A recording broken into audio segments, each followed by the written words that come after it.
Hey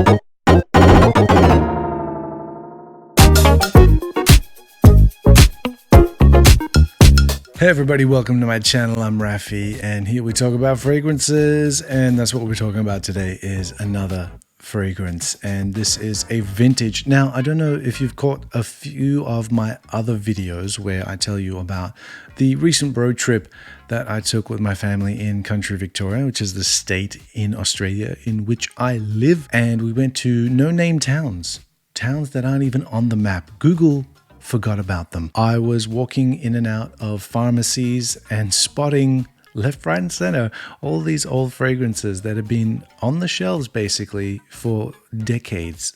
And this one is no exception. I went into this pharmacy, which had quite a number of fragrances. And at first I didn't recognize what this was because it had been sitting on the shelf for 23 years. It had been sitting there so long underneath lights that the color had faded from the front of the box. And I'll show you what I'm talking about because I'm not going to keep you in suspense. You already know that I'm talking about Versace's Versus Donna. This is the old fragrance that came out in 1992. It is an embodiment. It is an embodiment of the 90s. It is the embodiment. It's a weird word. Of the 90s. It's a very 90s fragrance, in my view, because I was around in the 90s and conscious. And of course, in honor of this, I've put on my very Versace-esque jumper or sweater. Let's call it that. It's not real. It's not a real Versace. And I'll show you the box that I'm talking about. It's like this. See, it's got no color left. It should be red. Now, if I turn it around to the side, you can see where the lights were and what's actually happened to this particular box, because it's supposed to be this sort of faded red and white sort of motif. Now, when I saw this, I was like, oh, that's weird. Did they make a different version of this? Did they make a weird version of this? But yeah, it was just sitting there amongst all the other new fragrances that were around. And I thought that can't be real because the pharmacy that I was in didn't exist 23 years ago. So they must have taken over an existing pharmacy and taken their existing stock and put it on the shelf. And this, for some reason, hadn't sold and they really wanted to get rid of it. And it was stupid cheap. And I know what I'm looking at. It didn't even have the plastic wrapping on it. So I was a bit concerned that it had gone off, especially because the color on the box had faded. So yeah, let's open it up. And to my surprise, I found out that no, it hadn't faded. I mean, the scent hadn't gone off. These also famously come with, before I show you the bottle, a little stand. I don't know why they come with like a little plastic stand inside. I've seen these as well. And the box is fragrant now. It smells like red, if that can be said. I don't really know how you're supposed to position these here. Maybe someone can tell me how this is supposed to go. One of these is broken anyway. I think it's supposed to go. I don't really know because one of these is broken. Anyway, that's not the important bit because the bottle can actually stand on its own. The thing is the cap doesn't securely attach. Is that supposed to be a thing? I'm not quite sure. Yeah, but anyway, I'm going to spray it on. Not on my skin, of course, but I did wear this already because, again, there was no unwrapping or unboxing to do. It was already unwrapped, but it hadn't been sprayed because the atomizer hadn't been... like it took a few times to spray it. So let's go like this. Ooh, you know what it smells like? It smells like raspberry icy poles, like the ice creams. It's almost like, and there's some peach in there as well. Very fruity. Plums, but not like a deep ripened sort of plum. There's some woods in here, but I don't know what it is. Most likely going to be sandalwood. It's not going to be like cypress or cedar or anything like that. I did give this a bit of a wearing on skin, and I have to say, it is a beast.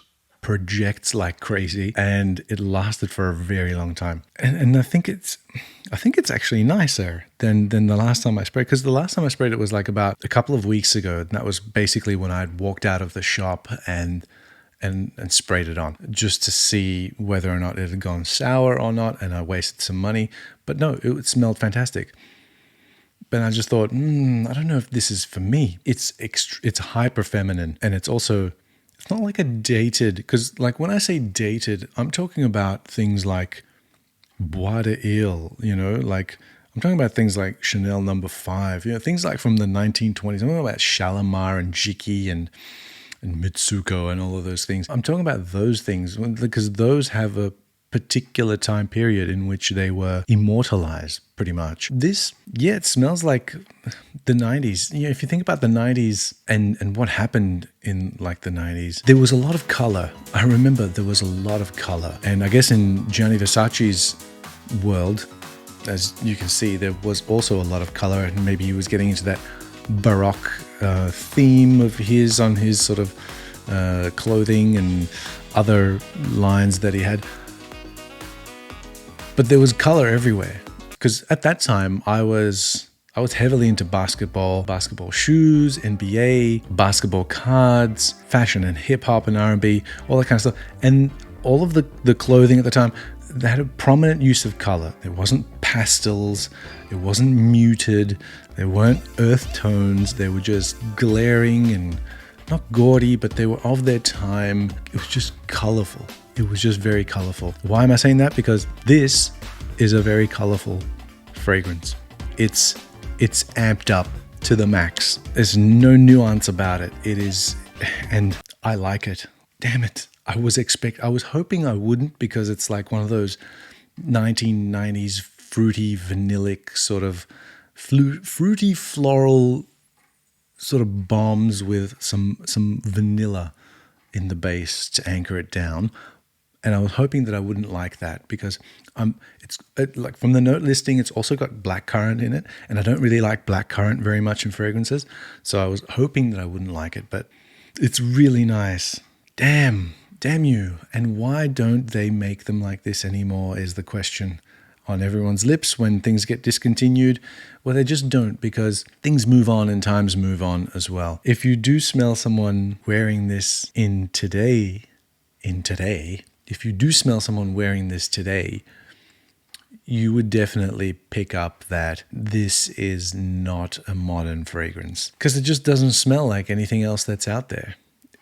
And it doesn't smell like the way fragrances are heading to either. That's the other thing. Because if it was retro-futuristic or something like that, it could be mistaken for being a brand new release.